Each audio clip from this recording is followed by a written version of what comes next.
Al Capone. Al Capone led the Chicago criminal syndicate known as the Chicago Outfit in the mid-1920s. After rising within the structure created by Johnny Torrio, he centralized control over racketeering, bootlegging, and illegal gambling operations.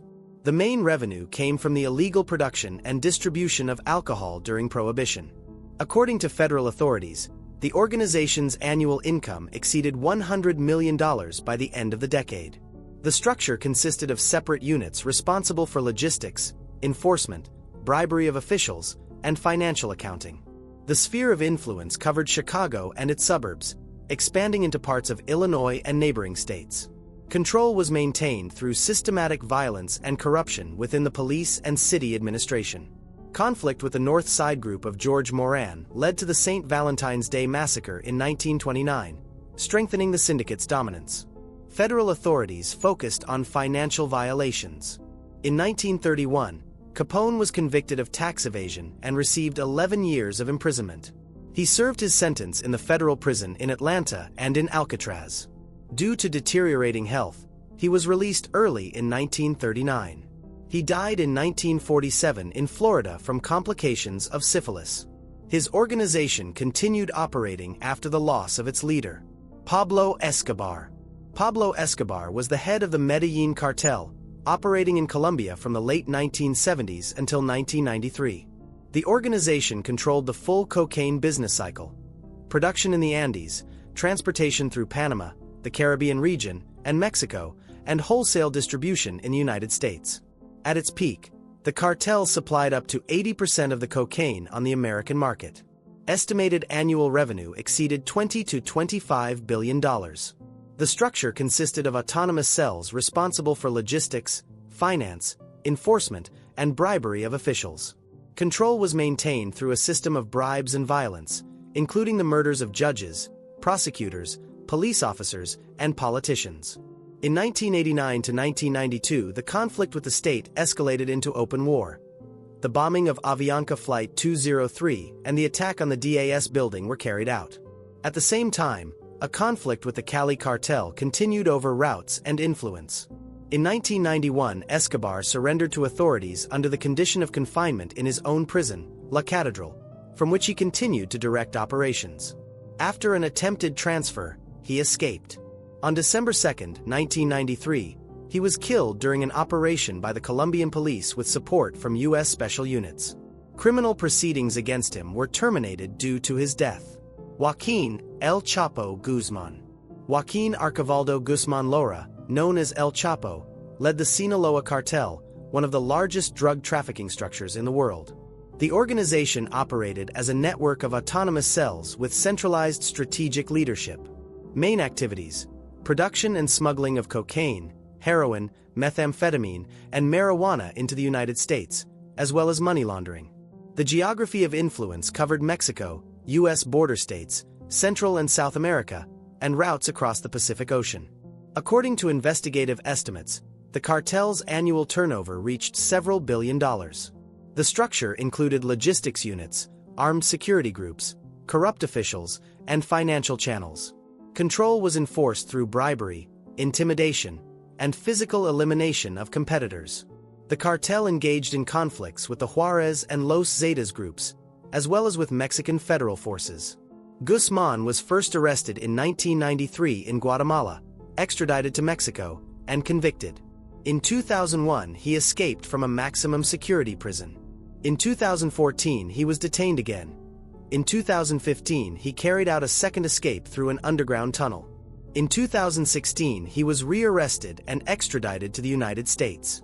In 2019, a federal court in New York found him guilty on charges of drug trafficking, conspiracy, and money laundering.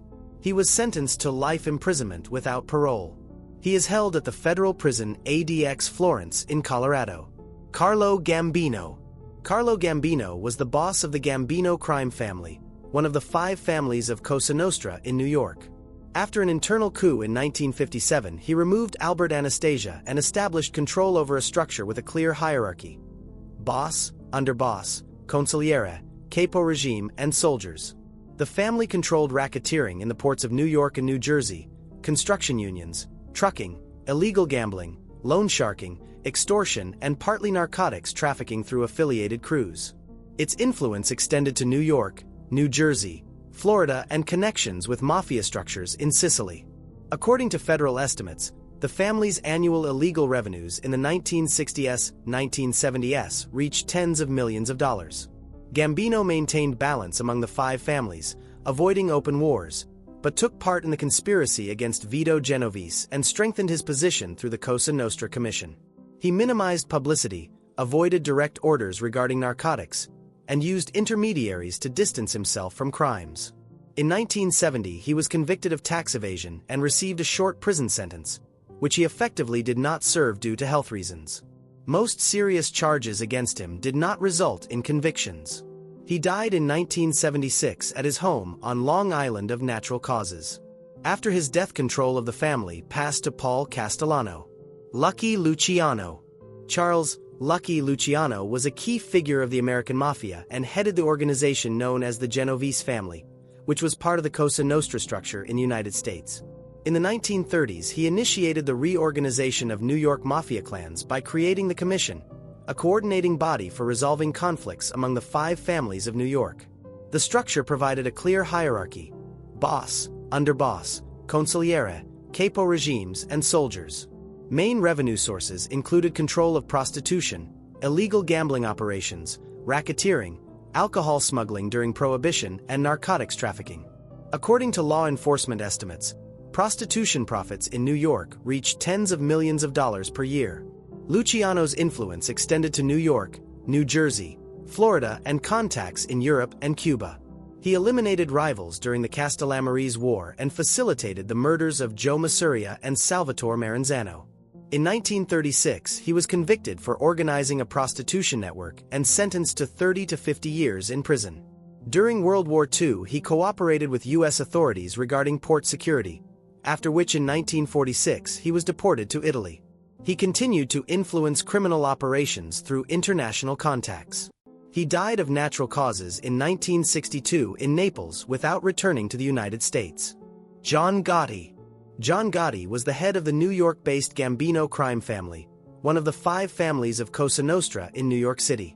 He assumed leadership in 1985 after orchestrating the murder of boss Paul Castellano. The family's structure included capos, soldiers, and an extensive network of associates. Primary sources of income were racketeering, extortion, labor union control, illegal gambling, loan sharking, construction fraud, and influence over municipal contracts. According to federal investigators, the family's annual revenues during his leadership reached tens of millions of dollars. The sphere of influence covered New York, New Jersey, and parts of Florida. Gotti maintained strict internal discipline and personally authorized violent actions. Conflicts arose with other families over territorial control, as well as with federal authorities, including the FBI and the U.S. Attorney's Office. In 1990, he was arrested on charges of racketeering, conspiracy to commit murder, illegal gambling, and tax evasion. In 1992, a federal court convicted him under the RICO Act and sentenced him to life imprisonment without parole. He died in 2002 at the Federal Medical Center in Springfield from throat cancer. Griselda Blanco. Griselda Blanco was a key figure of the Medellin cartel and the organizer of a separate cocaine distribution network in the United States. In the 1970s and 1980s, she controlled supply channels from Colombia to Florida, California, and New York. Her structure consisted of couriers, contract killers, financial intermediaries, and trusted family members. The main source of income was the importation and retail sale of cocaine. According to investigations, profits reached tens of millions of dollars per month. She introduced the use of motorcycle hitmen to eliminate competitors in Miami. Conflicts with other Colombian groups and Cuban dealers triggered a series of murders known as the Cocaine Wars in Florida. U.S. federal authorities investigated her activities from the mid-1970s. In 1985, Blanco was arrested in California by DEA agents. In 1985, a federal court sentenced her to a lengthy prison term for conspiracy to distribute narcotics. After serving more than 19 years, she was deported to Colombia in 2004. On September 3, 2012, Blanco was shot dead in Medellin by an unidentified attacker. Her operations influenced the formation of transcontinental cocaine supply routes and consolidated a vertically integrated model of drug trafficking. Whitey Bulger.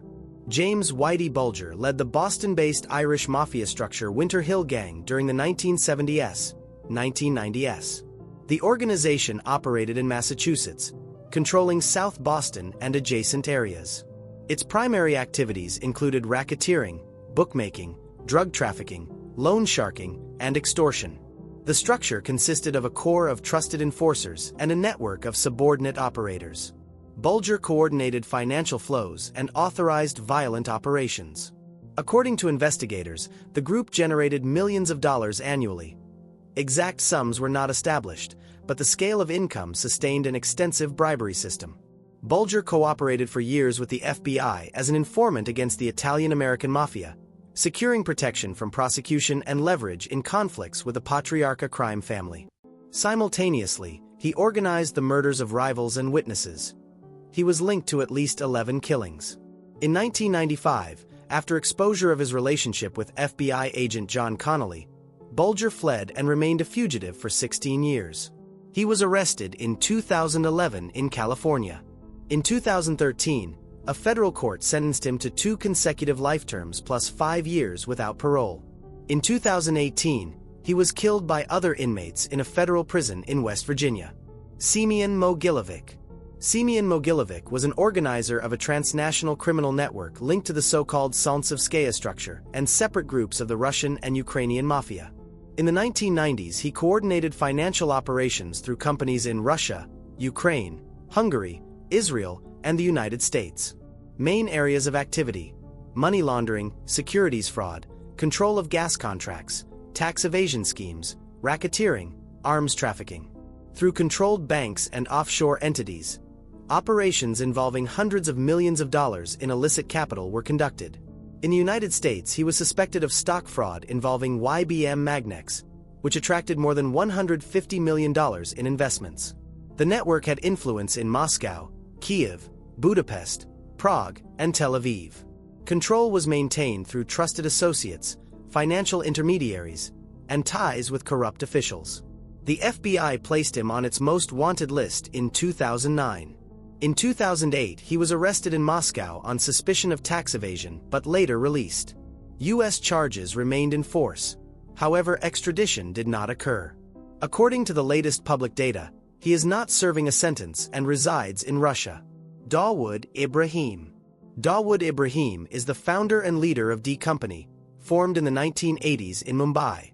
The organization structure included financial units, armed groups, logistics channels, and a network of intermediaries in South Asia and the Middle East. Main activities: gold smuggling, drug trafficking, extortion, money laundering, control over illegal cricket betting, and financing of terrorist acts.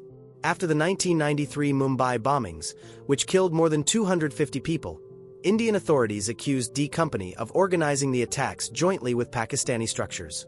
According to Indian agencies, the network's annual turnover in the 1990s reached hundreds of millions of dollars. Its sphere of influence covered India, Pakistan, the UAE, and parts of East Africa. He was in conflict with rival Mumbai gangs, including Kota Rajan's group, leading to a series of killings. In 2003, the United States designated Ibrahim as an international terrorist and imposed sanctions. India issued arrest warrants on charges of terrorism, racketeering, and conspiracy. According to the latest official statements, Ibrahim remains at large. No court verdict has been issued and extradition has not occurred. Lansky. Lansky was one of the leaders of American organized crime and a key strategist of the National Crime Syndicate, which united Italian and Jewish mafia groups in the United States. He did not head a formal family, but controlled the organization's financial flows together with Charles Luciano and Bugsy Siegel. The main areas of activity were illegal gambling, bookmaking, racketeering, money laundering, and investments in the hotel and gaming business. A significant portion of income came from casinos in Cuba in the 1940s and 1950s. The syndicate's revenues were estimated at tens of millions of dollars annually. The geography of influence included New York, Florida, Louisiana, Cuba, and partly Las Vegas. Lansky coordinated profit distribution, set shares for partners, and enforced financial discipline. After the Cuban Revolution of 1959, his assets were confiscated by the government of Fidel Castro. In the United States, he was repeatedly prosecuted for tax evasion, but in 1974 the federal case was dismissed due to his health condition. His attempt to obtain Israeli citizenship was denied. Lansky died in 1983 in Miami of natural causes. He did not serve long prison terms and was not convicted of major organized crimes. Frank Lucas. Frank Lucas was an American drug trafficker who in the 1960s, 1970s led an independent heroin supply network in Harlem, New York. He did not formally belong to the Italian-American mafia families but operated in parallel, breaking their monopoly on drug importation. After the death of mentor Ellsworth Johnson, Lucas built his own structure from relatives and trusted associates. The main activity was direct heroin importation from Southeast Asia during the Vietnam War. According to investigators, the drug was transported alongside military logistics cargo. The product under the Blue Magic brand was distributed through a network of distributors in New York, New Jersey, North Carolina, and other states. Weekly income, according to prosecutors, reached $1 million, with annual turnover measured in tens of millions. Lucas controlled product quality, set fixed prices, and minimized intermediaries. Conflicts arose with Italian-American groups and the Drug Enforcement Administration. He was arrested in 1975.